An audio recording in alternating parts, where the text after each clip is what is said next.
Hello guys, it's Enroy Mangabari here today. If you're watching this video when it's been uploaded, you would have known that I did upload another video before that I recorded a couple of days ago. So I decided to just do a double whammy today. Get as much videos out as you can really, ain't it?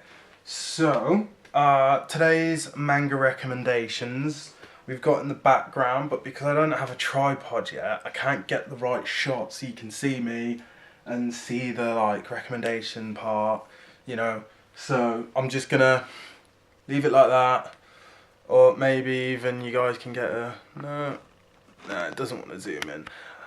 Basically we've got Hirokai Samura's Blade of the Immortals. This is quite an odd one, but it is really good.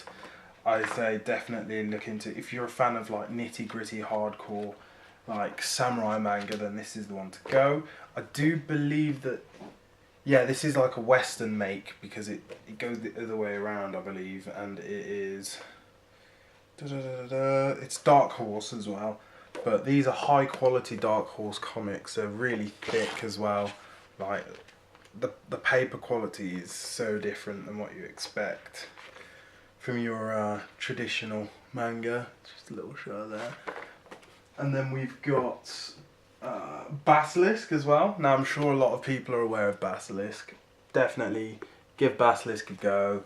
It's a great manga. What can I say? It's got all the gore, it's just beautiful. The art style is just absolutely beautiful. Defo give that a go. So yeah, right. So today's video, I didn't know really what to call it. I didn't know whether to say, oh, this is a manga recommendation or this is like a manga review, because I'm not going into so much detail where you could call it a review, and then I'm not going so briefly that you can call it a recommendation. But for me, it's sort of just, when I do reviews, I don't want to go too in depth of the manga. I know there's a lot of already anime reviews out there who really review the mangas and the animes. That's cool, they can do that. I'm only doing bite-sized kind of things for you guys, and really get you guys knowing what you want to look at. Because a lot of these people that do reviews, some of it people might not think, but it's a bit spoilery, so you have to beware. So from what you've already seen by the title of this video, today's review, or shall I say look at, we're going to look at, yeah, I'll call it the look at series. We're having a look at Tomie by the amazing Junji Ito.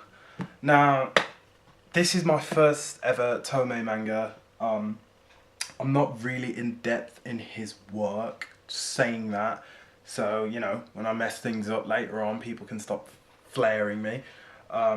This is the first manga I ever bought from him. For me, I'm a big horror fan, amazing horror fan of films, games, and the horror anime scene it's there, it's good. I'm happy with it, and so when I saw this, I always saw it in the Waterstones, and I kept saying, I need to get this, I need to get this, I need to get this, and then I saw it one day and I was like, screw it, let's get it, and I was like, oh, that price, because this bad boy, get it to focus, is 25 smackaroonies. It's not cheap, and it's a big book. My Game of Thrones isn't here, but if I had a comparison, it's almost as thick as the first Game of Thrones book. So Junji Ito is quite a famous artist. He's done a lot of mangas, some of them Uzumaki and Geo, which I'm sure a lot of people are well aware of. They're other sort of horror mangas that he's done.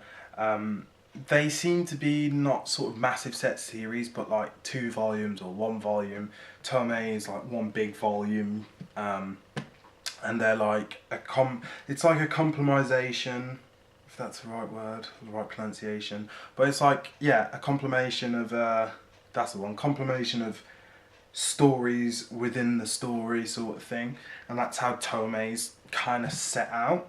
So yeah, just first of all having a look at the book, It's beautiful hardback, you know, you get your money's worth, you get what you freaking pay for.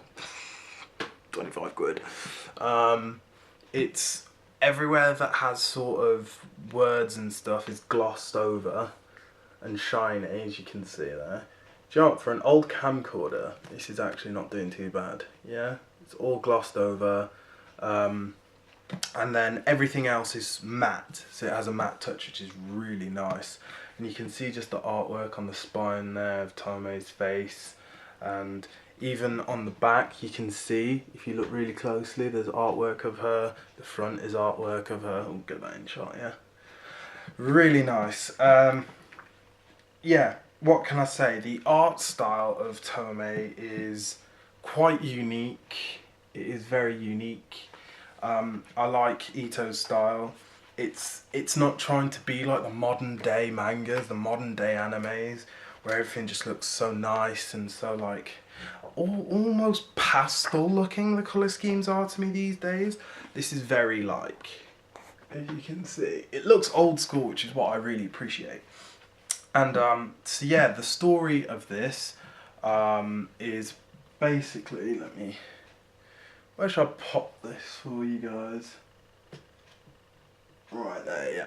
So basically the story of Tomie revolves around the girl, Tomie, I've got the correct spelling right here so I don't butcher it. Yeah, Kawakami. So Tomie Kawakami.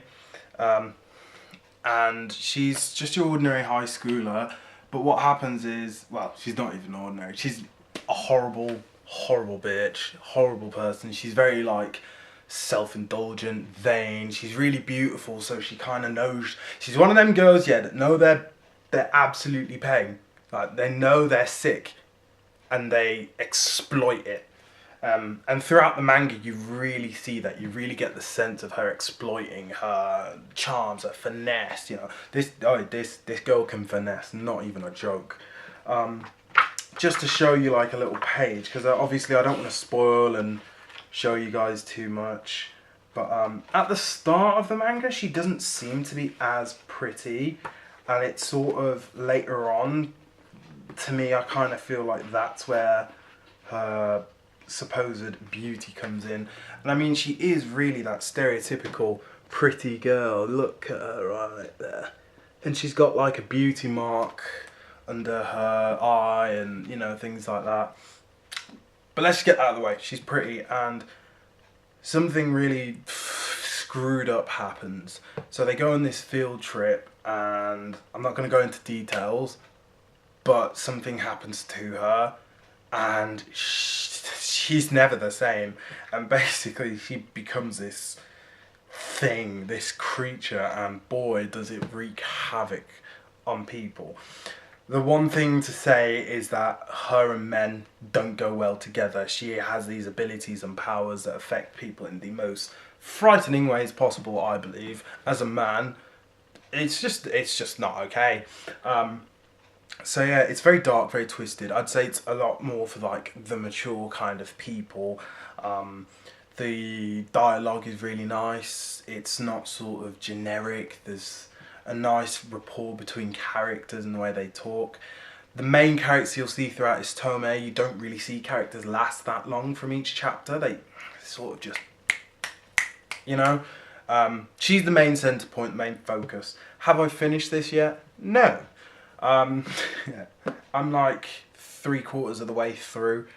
I kind of wanted to do this because I love it so far, and then I always feel that when I get to the end of something, that's where my full biased opinion will come into play, because I've finished it, I know the ending. So because I don't know the ending of Tomie right now as it stands, I feel that I can give a much more honest opinion. Because if it was a bad ending, I would have just slandered the whole book and told everyone, don't read it. So yeah, I mean, there's not much more I can say in detail, but definitely give it a go. It's gritty, it's hardcore, the art style is absolutely superb, one to none. Like literally, if you just want to have a quick look at that, it's something else, it really is. Yeah, oh, you can see my face. So I'll definitely say give it a look at. It will take you a while to read. There are it's over, how many pages? I didn't even check this before I did this. 742 pages. So, yeah, that's a lot. So, yeah, definitely, guys, give it a look at. This is just a really brief look at Tomie. Peace.